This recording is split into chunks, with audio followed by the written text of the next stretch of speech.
En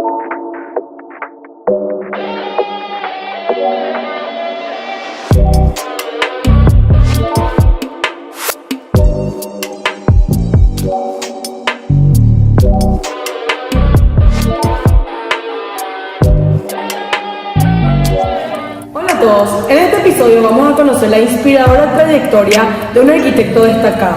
Nos contará sobre sus inicios, sus proyectos y sus desafíos durante su carrera. Hoy tenemos el privilegio de conversar con Ayub Padilla, un profesional que ha dejado su huella en el campo. Bienvenidos a Arquitectura en Perspectiva. Yo soy Frela Albán. Yo soy Antonella Ortiz. Yo soy Yanela Trabuco. Y yo soy Cristina Segovia. Somos alumnas del cuarto semestre de Arquitectura. Hoy vamos a hablar sobre la trayectoria y la historia del arquitecto Ayub Padilla y vamos a conocer sobre sus desafíos y cómo ha logrado que esta carrera sea influyente en su vida. Elegimos hablar sobre la trayectoria de este arquitecto porque creemos que conocer su trayectoria y su recorrido puede inspirarnos y enseñarnos cosas valiosas.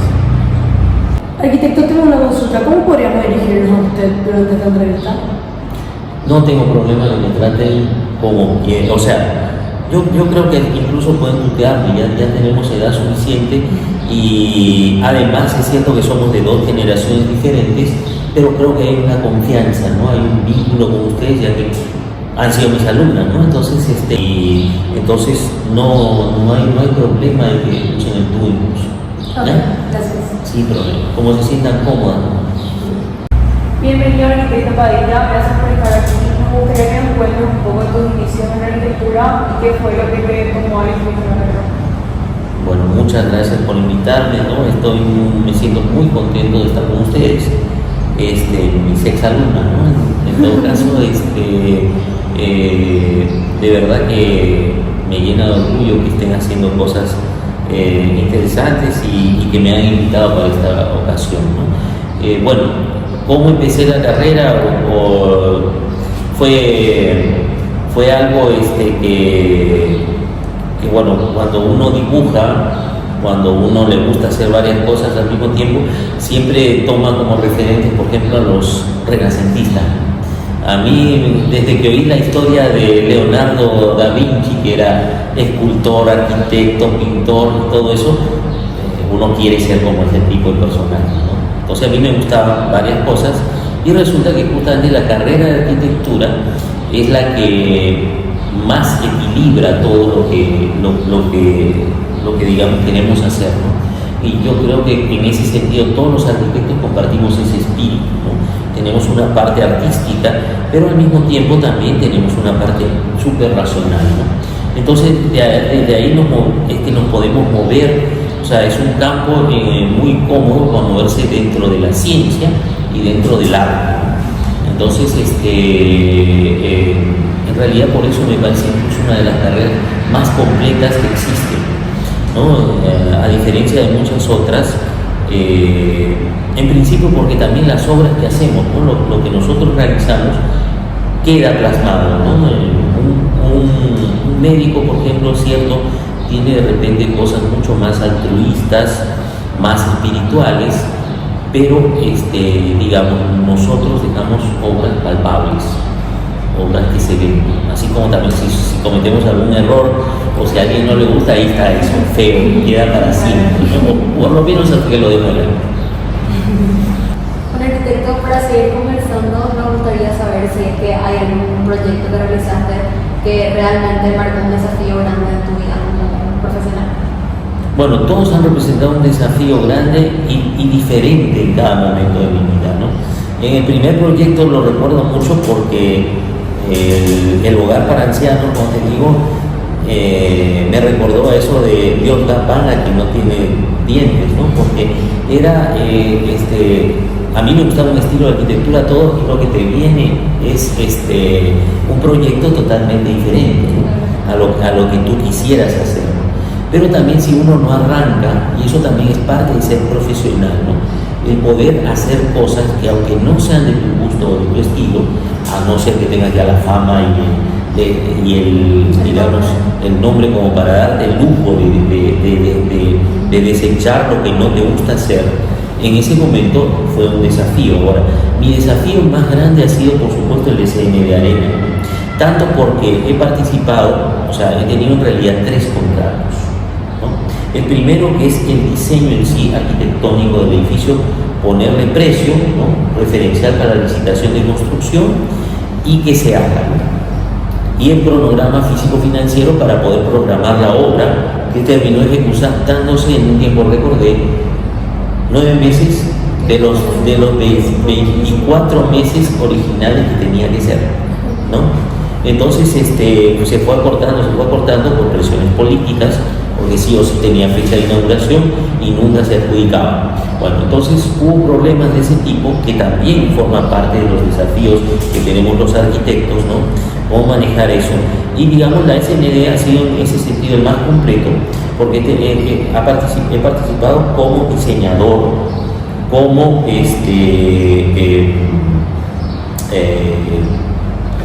ponerle precio, cómputo, todo, y por último, ejecución, dirección de la obra, que a veces es bastante raro que te contratan, o máximo te contratan como fiscalizador, ¿no? En este caso, digamos, gracias a la presión política que hubo del proyecto, y que si no se hacía, se cancelaba, si no se hacía en esos tiempos, entonces nos dieron como una especie, yo le llamo los superpoderes, ¿no?, sobre las 2 constructoras que son 2 constructoras bastante grandes para una de las más grandes de Paraguay. Entonces y ellas generalmente dictaban las cosas, entonces hubo que tratar, incluso para mí fue muy satisfactorio poder contar contratar a 18 de mis exalumnos, ¿no?, para que me ayudaran en el tema de la concreción del proyecto, porque nosotros en un momento que hemos estado trabajando con 370 personales de construcción y casi 48 contratistas. Y al mismo tiempo, imagínense, ¿no?, es un zafarrancho de combate que podemos decir que hubo que programar para que no haya accidentes, no haya peleas entre ellos, no hay una serie de cosas, ¿no? Y implicó varios retos, ¿no?, tanto de ingeniería como de organización y de cuidado del cronograma, ¿no?, por sobre todo porque los tiempos estuvieron demasiado justos, entonces había que trabajar en turnos en que yo llegaba a las 6 de la mañana y me retiraba a las 2 de la madrugada de la obra, ¿no? Entonces, pero lo logramos hacer en el tiempo establecido, ¿no?, que fue lo principal, y salió todo bien, ¿no? Llegó un momento que teníamos 20 grúas de estas de canasta, ¿no?, para las personas, trabajando al mismo tiempo, fuera de los equipos, digamos, normales de palas, excavadoras, etcétera, ¿no?, en todo el resto, ¿no?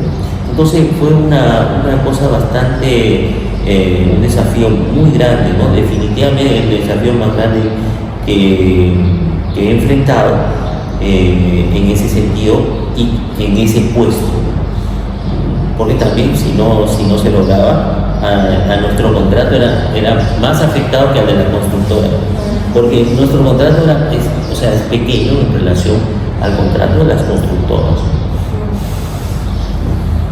¿Cómo describirías tipo, la evolución de tu estilo de tu estilo y del enfoque arquitectónico?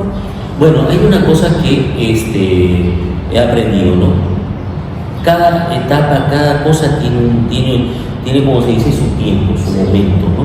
Entonces, lo que estuvo vigente en ese momento pasó. Sí. Entonces, nunca debemos quedarnos con algo como que es lo máximo que tú haces. Claro. Siempre puede ser un escalón para hacer algo mejor. En realidad, los proyectos, el arte de proyectar es infinito. Entonces, nosotros paramos la mano en un determinado momento cuando vemos que satisface la mayor cantidad de las variables y que nos satisface a nosotros, o que vemos que ya es suficiente para entregar al cliente. Pero en realidad nosotros igual podríamos seguir cambiando ese proyecto infinitamente. Entonces tenemos que saber más bien dónde parar la mano. Claro, porque la creatividad es infinita. Exacto. Entonces eso ocurre con lo que hacemos. Ahora, la tendencia incluso es... Ahora, ¿por qué hemos seguido dibujando a mano? Porque cuando tú pasas a un programa, mientras enciendes la computadora, mientras te pones o sea, tiene una serie de parámetros, ¿no? Por ejemplo, los programas BIM, ¿no? Que ya te vienen en que tú, si vas a insertar una línea, ya sabes que es una pared. O sea, en realidad no estás insertando una línea, sino estás insertando un objeto con atributos incluso, ¿no? Entonces, por un lado es una ventaja, pero para el momento de diseñar, para el momento de las ideas, no hay nada más rápido que dibujar a mano. ¿Por qué? Porque incluso te da la posibilidad de que no te gustó esto, lo tiras a la basura y sigues garabateando, o en un papel puedes dibujar 3 opciones y es directo la conexión. No es que yo primero tengo que elegir el botón para hacer curvas o esto u otra cosa, ¿no? Pero ahora, bueno, eso no sabemos hasta qué punto. Teóricamente eso es lo que nos hace irreemplazables como arquitectos. Pero ahora el problema principal es que no sabemos si con la inteligencia artificial, ahora yo le digo, hago 3 líneas, igual le puedo decir, haceme 6 cosas de este ejemplo en los estilos de los principales arquitectos, o en brutalista, o en el estilo que yo quiera. Entonces no sabemos si la inteligencia artificial llegará verdaderamente a suplir esa ventaja que tenemos hasta el momento. Entonces, partiendo de eso, es que bueno, está el desafío para ustedes, va a haber un cambio radical. Arquitecto, ¿qué considera que ha cambiado la arquitectura hoy en día de cómo era cuando empezaste? Bueno, gracias a Dios hay cosas que cambiaron para bien, ¿no? Porque en la época que yo empecé, el problema que teníamos los arquitectos es que la carrera había gente muy mediocre que nos hizo quedar mal. Entonces la carrera estaba muy desprestigiada. Nosotros hemos tenido ciertos auges y ciertas bajadas, ¿no? Los auges se han dado cuando empezó Itaipú, ¿no? Después el segundo auge ha sido en la década de los 90, cuando se empezó a hacer en Nautilus, ciertos edificios, ¿no? Y el último auge se da justamente con el cambio de centro financiero que tenemos, ¿no? Entonces, este último, en el cual se ha empezado a hacer por la zona de Santa Teresa, toda la nueva zona del centro financiero de Asunción, edificios de más de 30 pisos, ¿no? Incluso recuerdo cuando recién llegué, ¿no? Y el director que quiso imponer o que quiso que se trabaje más en ese tipo de proyectos, había gente que decía que no era nuestra realidad. Entonces, como ven, las cosas se han ido actualizando, han caído por su peso, ¿no? Ahora, yo entiendo que en una ciudad debe haber todo tipo de arquitectura.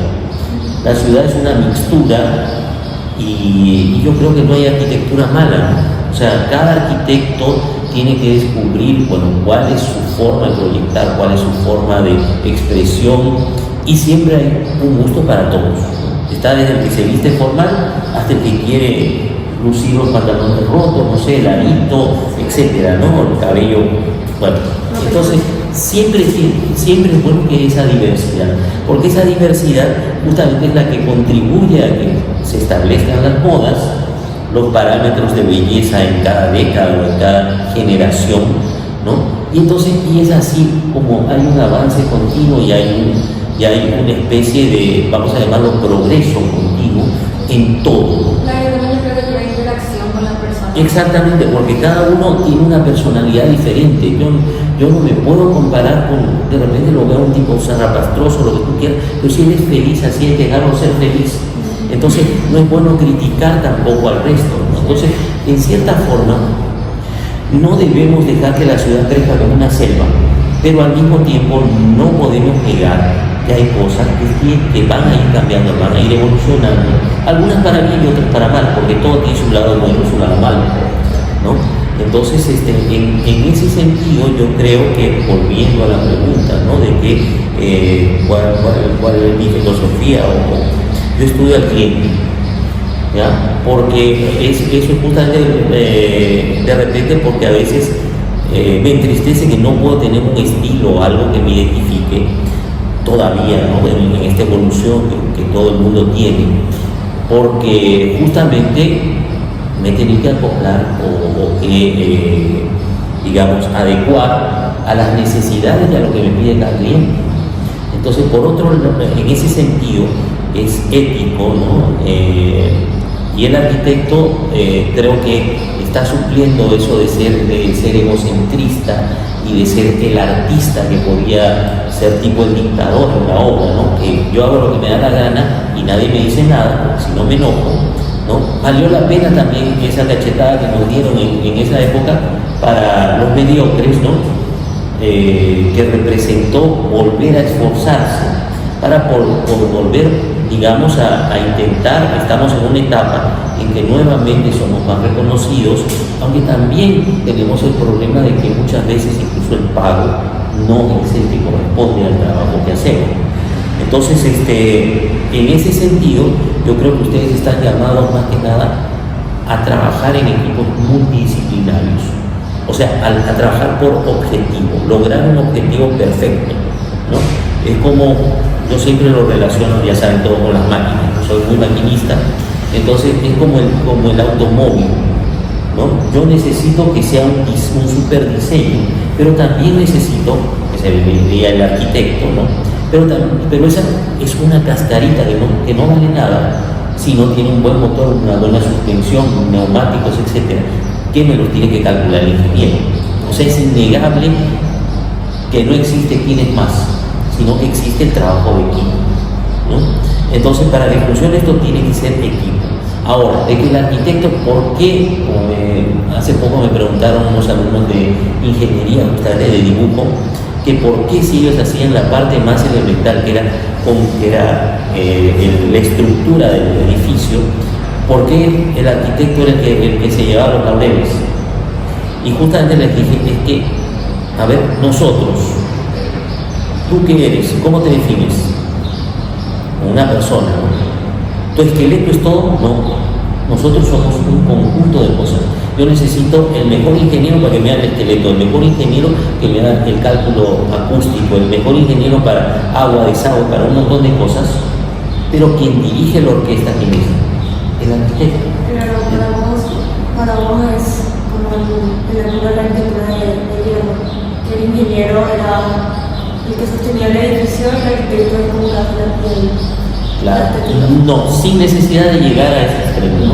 Porque en realidad incluso un arquitecto puede diseñar todo a partir de simplemente la estructura. También podemos hacer un esqueleto que sea un todo, ¿no? O sea, el arquitecto es el que define la integridad del proyecto, ¿no? O sea, el proyecto siempre está dividido en partes, en etapas, ¿no? Como dijo Jack, ¿no? Partes y cucharadas. Pero bueno, entonces a partir de ahí nosotros somos los llamados a justamente integrar todo eso para que funcione. Y arquitecto, según tu punto de vista y tu forma de ver las cosas, ¿para vos la función sigue la forma o la forma sigue la función? Y yo creo que ambas respuestas son válidas, ¿no? Por eso acabo de hablar de la diversidad. Yo en este momento, si me preguntas cómo diseño yo empiezo por el funcionalismo muchas veces, pero también he empezado por la parte, o sea, repito, no existe una fórmula para hacer arquitectura, sino que mucho depende de nuestro. Incluso, imagínate, ¿no? A veces uno está sentado frente a su escritorio, por eso ha cambiado el concepto de taller de arquitectura. Yo en el taller de arquitectura los voy a dejar que saquen las cartas, que se pongan a jugar, si quieren salgan a fumar, pero está prohibido esa hora, o que se pongan a ver una película, algo. ¿Por qué? Porque cada uno tiene una forma diferente de inspirarse. Entonces tenemos desde los racionalistas que a veces pensamos como ingenieros, ¿no? Me incluyo, ¿no? Hay proyectos en los que yo empiezo por analizar qué máquina estoy viendo, ¿no? ¿Por qué? Porque me tocó trabajar con gente así. Me ha tocado trabajar con ingenieros en que los proyectos son netamente racionales. Ejemplo, hacer puentes, ejemplo, hacer rutas, ejemplo, diseñar una fábrica. Entonces, en los que manda, por ejemplo, a ver, se me presentó, a mí no, sino al arquitecto con el que trabajaba en ese momento, yo entré como discípulo. Bueno, yo tengo los inversores para hacer una planta, una cervecería de 400 hectolitros. Diséñame las oficinas, cuánta gente va a trabajar ahí, te tiran el faro. Entonces no puede ser, o sea, nosotros necesitamos en ciertos proyectos ser netamente funcionalistas. Lo primero que tengo que averiguar es cómo produzco, qué espacio necesito para producir eso, qué máquinas. Por lo tanto, ahí voy a deducir cuántos obreros voy a tener, cuál va a ser mi línea de producción, cuántos camiones tienen que entrar, el abastecimiento, etc. Entonces ahí me voy por la parte técnica netamente para poder diseñar. Pero si me piden a ver, les doy el otro ejemplo extremo que he hecho, que caigo en lo figurativo. Me piden una encuestadora. ¿Qué es una encuestadora? Un sitio donde te hacen encuestas, ¿no? ¿Qué son las encuestas? Son preguntas. Entonces al final, ¿qué se me ocurrió con mi imagen corporativa? Es un edificio vidriado al cual le pongo una cenefa que tiene la forma del signo de interrogación del final, ¿no? Y bastó esa idea para que el dueño nos contrate. Eso fue todo, ¿no? O sea, pasas ya a lo abstracto, pasas a la idea símbolo nada más, ¿no? Entonces te das cuenta que dependiendo del tipo de proyecto y el tipo de cliente, la forma viene por la función, y en el otro caso la función es secundaria en relación a la forma, ¿no? No tiene nada que ver, está escondida dentro. Entonces, al final, ¿cuál soy? Los dos. O sea, tengo que ser lo suficientemente flexible para lograr eso. No puedo mantener una postura, como decir, esto es blanco y esto es negro, ¿no? Bueno, para resumir, hoy aprendimos sobre la trayectoria del arquitecto Ayub Padilla, aprendimos sobre sus desafíos, sobre su forma de pensar, su vista, y nos enseñó y la verdad que nos informó bastante. Agradecemos más que nada, arquitecto, ha sido un placer conversar contigo y conocer un poco de lo que opinas también y tu experiencia en este curso. La verdad que estoy muy emocionado por ustedes, estoy muy agradecido a todos ustedes, ¿no? por esta oportunidad también de poder expresar lo que pienso, porque a veces en aula nos tenemos que limitar digamos, al programa que hacemos. Pero en realidad siempre para mí ese ha sido un pretexto para hablarles de otras cosas también, de un poco, no se trata de imponer lo que yo pienso, se trata de despertar en ustedes, justamente para que ustedes piensen, ¿no? Entonces, incluso pensando de manera opuesta entre nosotros, que eso es lo más importante de la universidad. Yo creo que debe haber pensamientos incluso antagónicos, ¿no?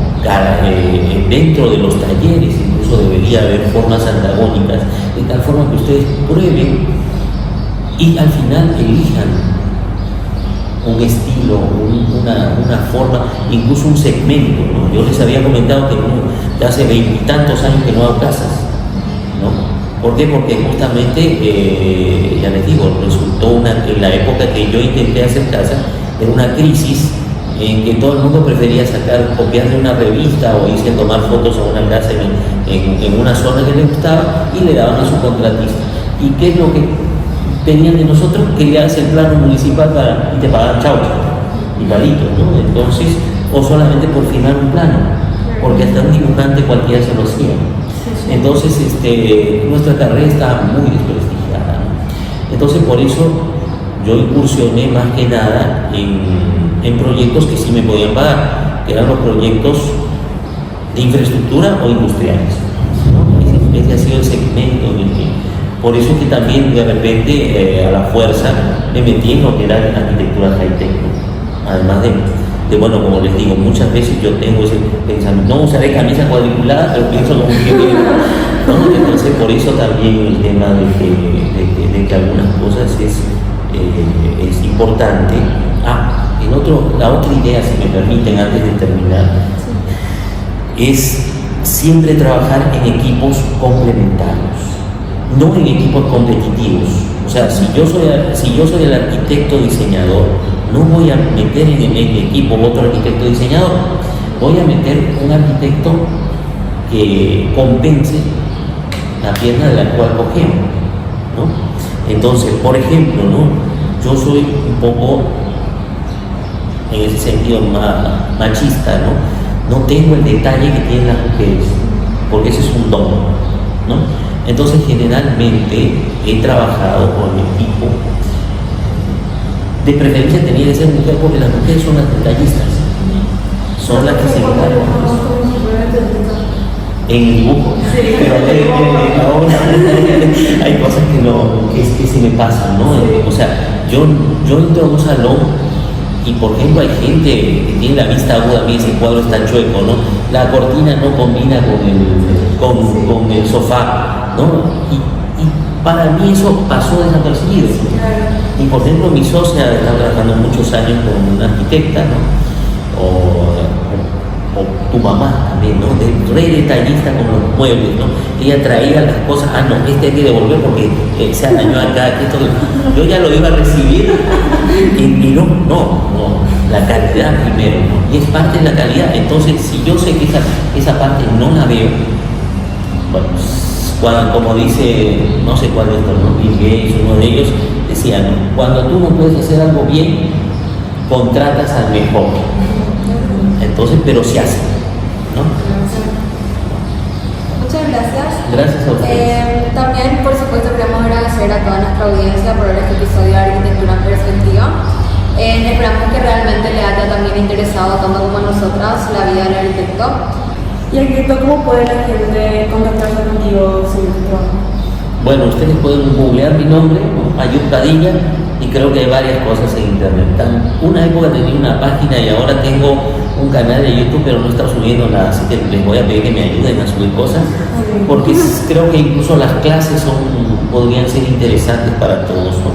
Entonces podríamos empezar a subir eso, siempre y cuando tenga colaboradores, porque yo soy todavía, a pesar de que trato de mantenerme al día, hay cosas que todavía estoy muy lento, ¿no? Entonces, además, bueno, tengo otros planes también, quiero nuevamente reabrir el estudio de arquitectura, me estoy dedicando últimamente a full a la docencia, también me he dedicado en el ámbito privado, pero bueno, hay cosas que no salieron y bueno, uno tiene que reinventarse cada vez. Entonces, yo les agradezco muchísimo esta oportunidad y bueno, estoy también para servirles y para apoyarlos, porque estoy muy contento de que empecemos a formar una especie de comunidad de malla que más bien como gremio nos apoye, porque somos muy desunidos, somos un gremio muy desunido. Sí, lo que dijiste, Marco, tenemos que ser, no era colaboradores, colegas. Sí. Exacto, es importante que seamos. Ustedes saben de dónde viene la palabra colega, ¿no? La palabra colega es del griego, colego, amigo, ¿no? Pero también se usa justamente para el que pertenece a tu gremio, el que pertenece a tu mismo trabajo, ¿no? Y bueno, y en eso es la parte que yo siempre reclamo, que somos a veces un poco egoístas en ese sentido, o también, bueno, llega un momento que somos tantos que los trabajos se pelean. Entonces hay que saber por eso cómo ganarlos sin necesidad de apuñalar al otro, ¿no? Entonces, por eso también esa es la otra cosa que me parece que ya me extendí demasiado, pero vamos a terminar de decirla, ¿no? Tenemos que ser creativos también en eso, ¿no? Yo creo que se pueden lograr las cosas sin necesidad de golpear al otro, ¿no? O sea, yo puedo brillar sin necesidad de pagarle la luz a nadie. Entonces, eso es importante que ustedes logren, ¿no? Y eso solo se logra, parece mentira, pero con el esfuerzo, no hay otra forma. Siempre va a haber un esfuerzo, siempre va a haber una barrera que superar cuando tú quieres lograr algo. Entonces, lo podemos hacer en conjunto. Yo estoy contento más bien cuando alguien de ustedes destaca, sale adelante. Creo que vamos a poder formar una especie de comunidad, ¿no? En ese sentido sí soy bastante utópico. No se olviden darle me gusta, suscribirse y activar la campanita de notificaciones. Nos vemos la próxima.